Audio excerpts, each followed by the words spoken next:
Hi, my name is Alex and I'm the webmaster of Tomb Raider drawings on Facebook. We are here with Nathan McCree, composer of the first three games of Tomb Raider. It's a pleasure to have you here. Hello, Alex. Thank you for having me. Thank you so much. How are you? I'm very well. Yeah, hot. It's hot in the studio today, Yeah, but apart from that, I'm good. Here are 30 degrees. Yeah, it's the same here. I think it's going to be 36 tomorrow, but it's Oh my already getting god. up to 30. Oh my god.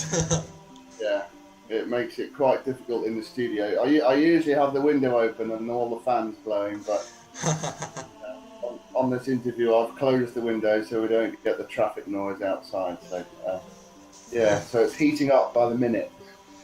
Okay, so let's start with some spectacular things. So, you are participating at the Tomb Raider 20th anniversary, right?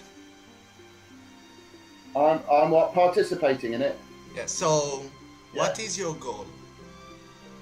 Well, I've always wanted to release the Tomb Raider music uh, for the fans, but also to have it played by a live orchestra. Ooh.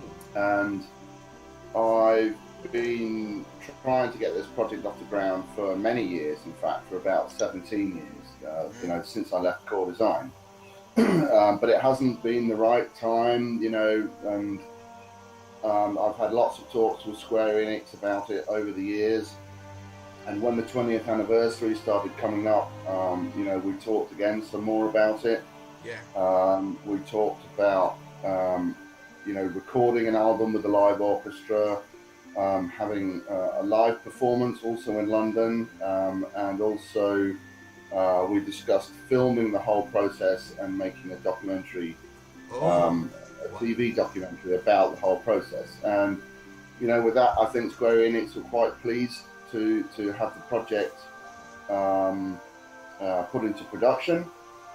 And I think particularly because of the 20th anniversary, it made sense to do it. So yeah, I've been talking to Square Enix over the last 2 years, and we've been planning the project, and now it's in production. So there will be a live performance in December, Oh. and hopefully we'll have the album ready as well for then.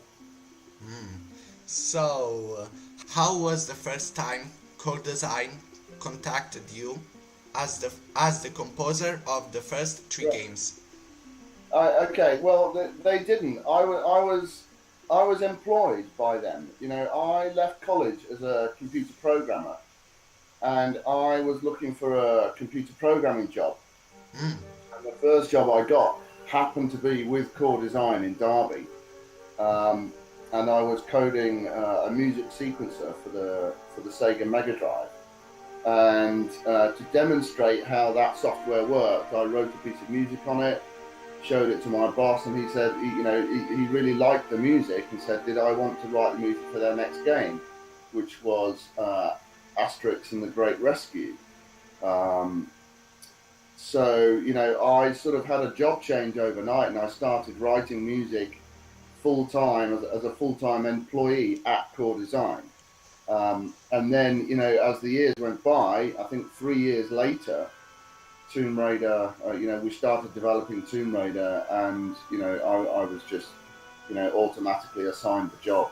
Oh. So they didn't call me as such. I was already there. Okay. So, Yeah, do you like your job? yeah, absolutely. I love it. Yeah, I wouldn't want to do anything else. So, what is your best memory working as a Tomb Raider composer? Well, uh,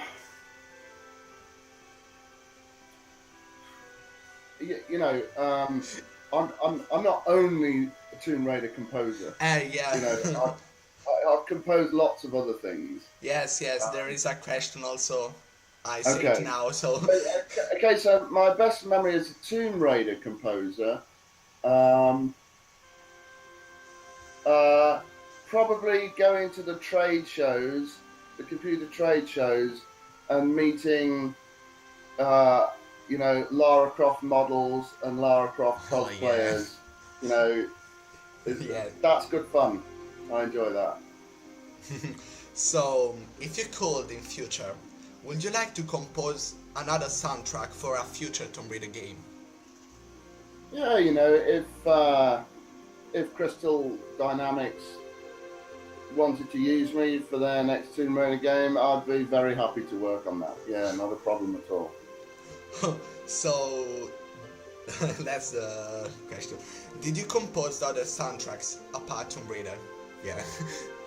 Yeah, lots. I've got over 50 games that I've written music for. Oh, so. Um, you know, I started back on the Mega Drive writing chip music back in 1993, and then when the CD consoles came out in '94, I started writing, you know, synthesizer orchestral music.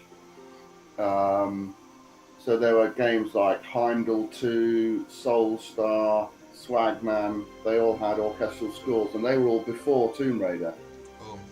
Then I did Tomb Raider 1, Tomb Raider 2, Tomb Raider 3, and then I left Core and I went freelance, and I was working, you know, for myself, writing music for television, and some music industry people. I wrote some music for the Spice Girls, and yeah. And then I went back to full-time employment for a bit, and now I've gone freelance again. So, you know, I'm still writing music. You know, Yeah. that's how I make my living. Yeah. So, if you remember, how was a normal day in in your composing studio when you worked as Tomb Raider composer? What was a normal day? Well, I used to get up pretty late because we were going out quite a lot. I remember I was always rushing to get to work on time. And then I'd usually have a coffee and chat with the guys that, you know, I'd seen the night before. Then I'd go into the studio and I would write for the morning, Yeah. go and have some lunch. Sometimes I'd have a beer at lunch, sometimes not. Ooh. And then I'd go back into the studio for the afternoon, writing again. And some days we would be interrupted with interviews from magazines or television stations. I remember there was quite a lot of interviews that were going on at that time. So, you know, we'd do lots of PR work. Sometimes we had photo shoots for magazines, and there'd be a Lara Croft model that would come along, and, you know, we'd all have to sort of stand around and look as best as we could, stood next to her, you know.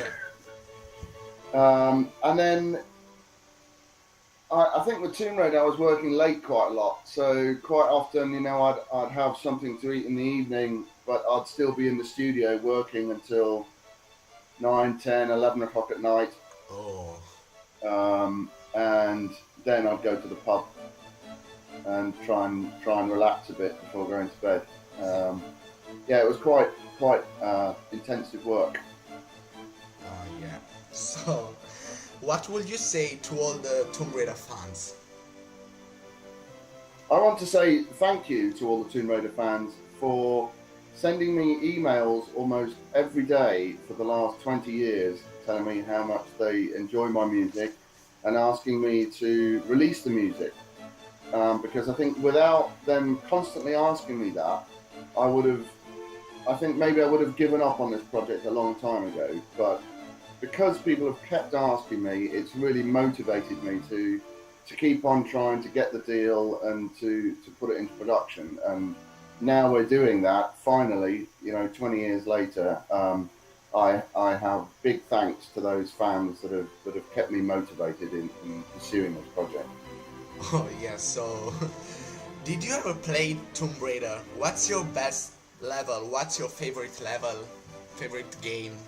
Favorite moment? Yeah, you know, I play every game that I work on. You know, I have to, because I need to design the music and the sound effects. So of course I have to know the games, and of course, you know, I'm heavily involved with the script and the voiceover actors. You know, I'm basically the director for those guys. So, you know, I need to know how things are going to be said. So I know the story.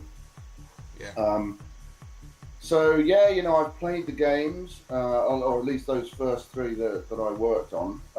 My favourite section, I think, is probably the Venice level in Tomb Raider 2. Yeah, my favorite. You know, I like Tomb Raider 2 on the PC because you could save it anywhere, and that made it a little bit easier. You know, because it was quite a difficult game. But I particularly like the Venice level. I thought the section racing around in the speedboat, the timer puzzle at the end, and then going up the ramp and crashing through the windows. I mean, it was a great James Bond moment. So, you know, that was a great climax to the level. Yeah. So, what's instead your favorite soundtrack about Tomb Raider? Maybe your favorite. My favorite tune from Tomb Raider. Yeah.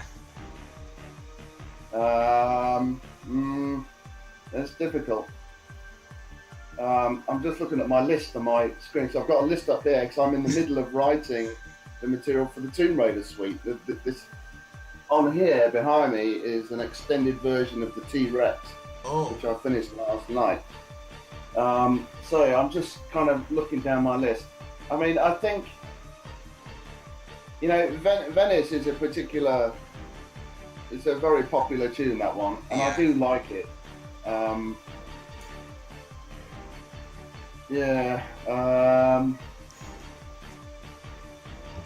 I think I just finished extending A Friend Since Gone as well. I quite like that. Yeah. It's quite sad, or at least it was sad. Now it's even more sad. Yeah, so that's quite a heart-wrenching moment. So I'm quite a fan of that one. So, will we have a preview of your future Tomb Raider suite? Will you have a preview of it? Not only me, all the people. All the people. Maybe. You know, I don't want to give too much away before the concert, but yes, it probably would make sense to release one or two remastered tracks. You know, you have to understand what I'm making here is extended versions of the pieces, which will be orchestrated for a live orchestra to play. Okay. Now, obviously, I need to hear them as I'm writing them, so, you know, I'm still using my synthesizers and keyboards here. Okay. So I'm producing, at the same time, I'm making remastered versions with all the original sounds from that I used in 1996. So, you know, these pieces sound almost identical to the originals. The only difference is there's now new material in the pieces. So it would be, I think, a nice thing to release maybe a couple of those tracks for everybody to hear of these remastered versions. It's not going to be the live orchestral version, but I think, I think the fans would enjoy them. So, my curiosity, did you play The Rise of the Tomb Raider? I haven't actually, not yet. I've watched some Let's Play videos on YouTube, but I haven't actually played it myself. I haven't got a console to play it on. That's my next Christmas present. Oh yeah. So, what's another question? Did you remember Tomb Raider Anniversary soundtrack? Well, I mean, if you played Tomb Raider Anniversary, how was your reaction to the remastered tracks of the game, of Tomb Raider 1 games? Yeah. So, well, I thought it was quite interesting. I think Trolls did a very nice job of re-rendering the music. Um, I think he did it differently to how I would have done it. I think his orchestrations are much grander, much bigger, bigger ensembles than the ensembles that I use. I think my orchestrations are more intimate. Um, but it's fascinating to hear how somebody else interprets your music. It brings a smile to my face. It's like, yeah, okay, great. Why not? I'm not saying that that's to everybody's liking or to everybody's taste. Some people may like it, some people may not. But nonetheless, it's still interesting to hear people, rework your music. And I've heard lots of fans, rework some of the Tomb Raider music on YouTube and stuff, and that's also just as interesting in the same way. Oh, okay. So I don't have any questions. So thank you, Nathan, for this interview. It was a pleasure. You're very welcome, Alex. I'm sorry it's taken us so long to get the interview off the ground, but we got there in the end, didn't we? Oh, yeah. So really, thank you. Okay, no problem. And a big hi to all the Tomb Raider fans in Italy. Thank you. Okay, bye for now. Bye. Bye bye.